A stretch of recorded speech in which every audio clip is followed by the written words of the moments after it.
This is the 2023 Brewtubers Online Brewers Club Yeast Experiment, British Brown Ale. Thanks to our sponsors: Imperial Yeast, 5-Star Chemicals, Yakima Valley Hops, Beer and Wine Hobby Homebrew Store, and Brewers Hardware. Let's get tasting. Hey guys, Matt here from Wrecked Brewery, here for another beer review. This is actually the last of the bunch for the 2023 Brewtubers Yeast Experiment. I've just been pulling them out of the fridge one by one. That's not necessarily in any particular order, and luck would have it that Exit-12 Nick's offering here is the last one I have to review. And then we'll try my best to rank these at the end. But he used the Imperial yeast. They're actually one of our sponsors. And he used the A01 House strain. He's got some good information on his label here. He's got some sort of like a post-it note, with the different information that's kind of plastered here on the can. Very nice label work there. Another canner of all the Brewtubers. It's actually kind of funny that almost all of the canners or all the offerings of the experiment here, they've all been. Most of them have been cans, and of all the ones that are cans, have all got the 16. I think we all love our pints of beer, not the little dinky 12-ounce cans, huh? So I really can't complain about that. So let's see if I can read some of the information on this can. He brewed it on September the 4th. Original gravity is 1061. Final gravity was 1013. His ABV finished out at 6.3%. So his is, I think, the highest of all. I think mine might have been second. I was right around 6%. Says he pitched it at 68 degrees per minute at 68 degrees for 10 days, and he cold crashed it for 3 days. Yeah, very nice. A lot of good information there. Let's go ahead and read what the Imperial House 0 or A01 is on their site. It says it's extremely versatile English ale strain, allowing both malt and hops to shine. Best of both worlds. House is clean, allows the malt and hops to shine.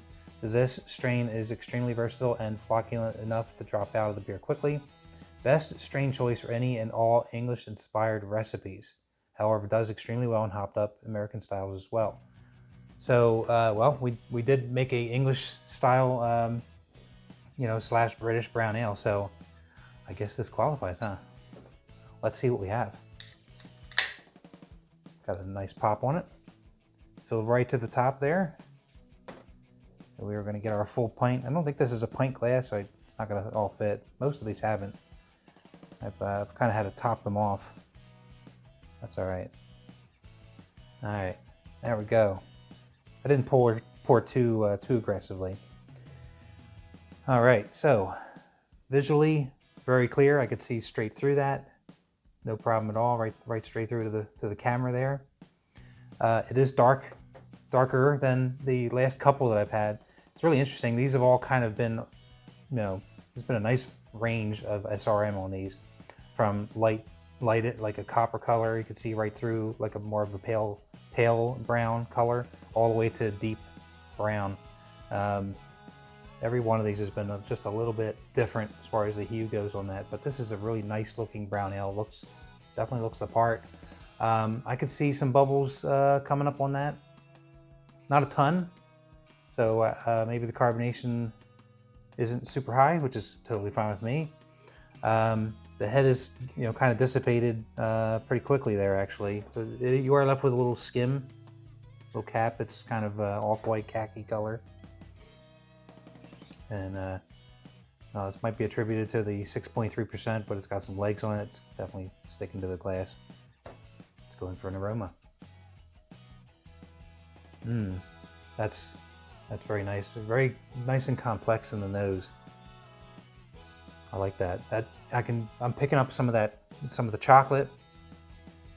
I'm picking up some caramel, some of those toffee notes as well. Maybe some like plum, raisin, some dark fruits.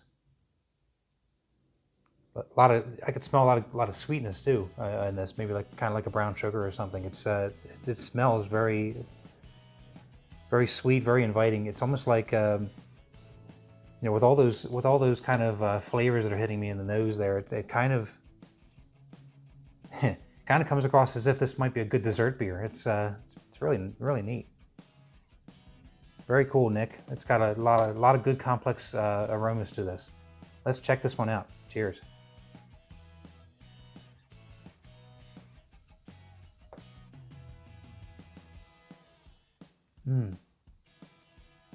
That beer is nice and rich. I like that. That's very good. And some of the taste there certainly follows that, what you get in the aroma. So you know what you're expecting with this when you dive in.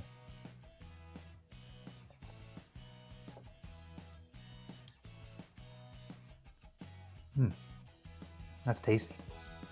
Carbonation on this isn't high as I expected. This is kind of more.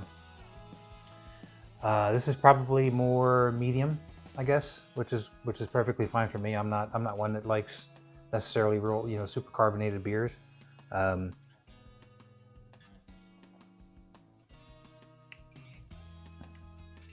there's enough there that's kind of tingling in the mouth.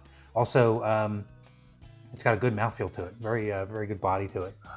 As I'm drinking this, definitely coats the mouth real well.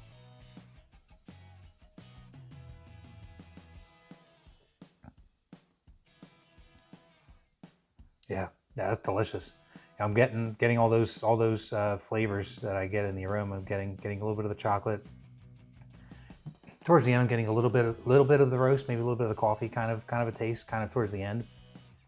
But in the main portion of the sip there, I'm getting a lot of those, chocolatey, caramely, maybe a little toffee, dark fruits. All those very complex flavors. They're all in there in some way. They're all kind of blended nicely, and the hops that are here, I could tell that they're there to help. They're definitely doing their part to help balance everything out. It's really nice.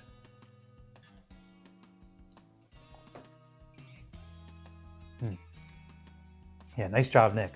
That's really good. Now, Nick is the one that put together this recipe for all of us to try. The kudos, man. This was a darn good recipe. I enjoyed my version of it, and there hasn't been a bad one in the lot. I mean, every one of them has, you can critique them in any way you want. Some of them, lower carbonation, high carbonation, light, dark. Some of them complex. Some of them were a little more, I don't want to say the word flat, but more one or two dimensional.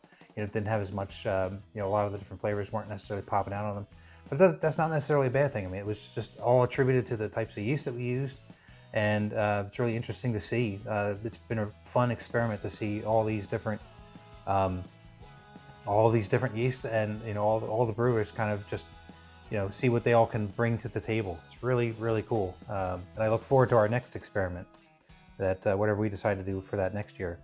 So if I'm going to rank these, I'm just pulling up the spreadsheet because my memory is terrible. I don't necessarily remember all of the ones that I went through here, but yeah. So I would say, I would say Kurt's offering the Y Yeast 1469 West Yorkshire Ale is probably still my favorite.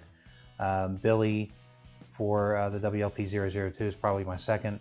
I would probably rank Nick number 3, the Imperial A01.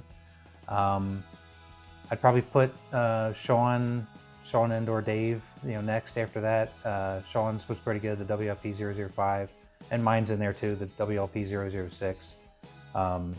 There towards the end, and then of course, after that, I would probably put the Lallemand yeast strains after that. So, yeah, I mean, they've all been really good. All of these beers have been really good. Everyone should be proud of what they've done. I mean, none of these really showed any type of imperfections as far as breweries go. Everyone has done a great job putting these together, and it's just really neat to see all these yeasts do their thing. So but yeah, again, I'm looking forward to the next experiment next year, whatever that may be. I'm kind of sad that this is over for me, but I'll be looking forward to seeing all the other reviews that are put out there, and just see how close I was on my descriptors, because I'm not that good at it. But hey, come join the fun, brewtubers.com, and you can be a part of one of these experiments too. They are a ton of fun. Come join the Discord. You can check us out and talk to all the knowledgeable folks. A lot of great people in the club. And again, thank you to all of our sponsors. I'm going to go through them.